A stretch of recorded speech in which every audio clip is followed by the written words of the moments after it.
आज हम राजपूत समाज की कुलदेवियों के बारे में चर्चा करने जा रहे हैं।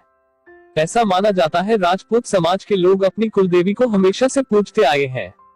हमारी कुलदेवियों की कृपा हमेशा से हमारे ऊपर बनी रहती है, फिर चाहे वो जंग का मैदान हो या कोई संकट की घड़ी। महान राजपूत योद्धाओं की हमेशा से ही अपनी कुलदेवी में गहरी आस्था रही है। उसी का अनुसरण आज भी राजपूत समाज कर रहा है। आज हम राजपूत समाज के विभिन्न वंशों की कुलदेवियों के विषय में आपको जानकारी देंगे।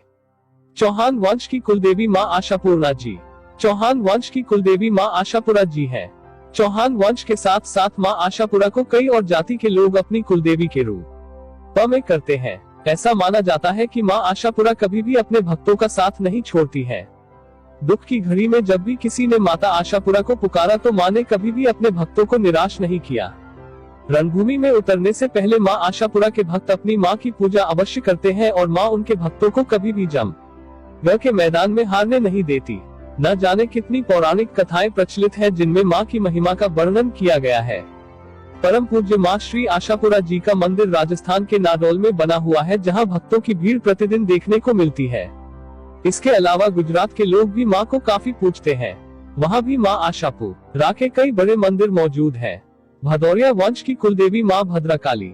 भदौरिया वंश अग्निवंशी राजपूत वंश है। इनका संबंध चौहान वंश से रहा है।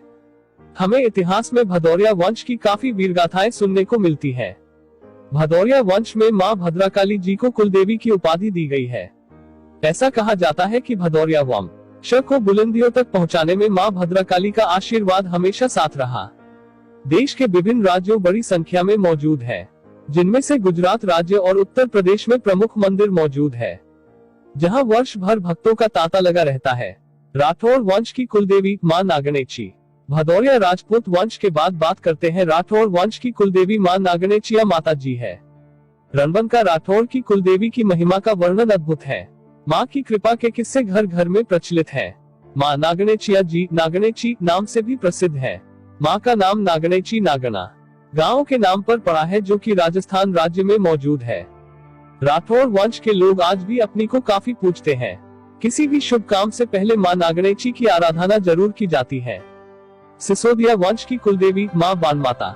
सिसोदिया वंश का नाम लेते ही जो नाम सबसे पहले हमारे मन में आता है वो है हिंदू हृदय सम्राट महान योद्धा महाराणा प्रताप जी का।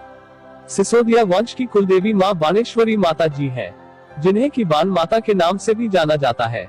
मां की आराधना से भक्तों की सारी मनोकामना पूरी होती है।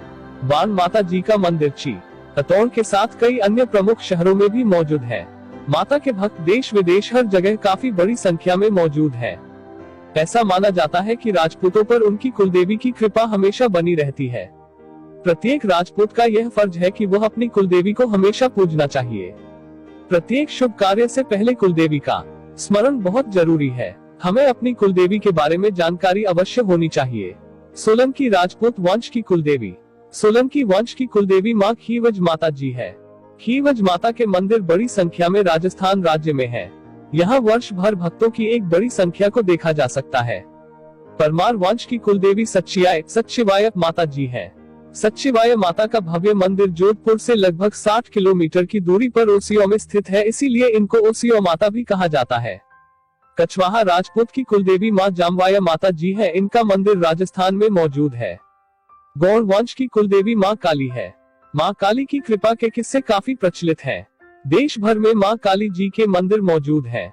तंवर राजपूत की कुलदेवी मां चिलाया माता जी है। मां को योगमाया के नाम से भी जाना जाता है। प्रचलित कथा के अनुसार मां योगमाया ने चील का रूप धारण कर अपने भक्त की रक्षा की थी, तभी से मां को चिलाया माता के नाम से जाना जाता है। भाटी यदुवंशी वंश के विषय में बात करें तो भाटी राजवंश की कुलदेवी श्री स्वांग्यांग जी आवर जी है। जादौन वंश की कुलदेवी मां कैला माता जी है। मां का धाम राजस्थान के करौली नामक स्थान पर मौजूद है। जाडेजा वंश की कुलदेवी मां आशापूर्णा जी है। जाडेजा वंश के राजपूत मुख्य रूप से राजस्थान और गुजरात में निवास करते हैं। रघुवंशी वंश की कुलदेवी मां देवकाली या महाकाली है।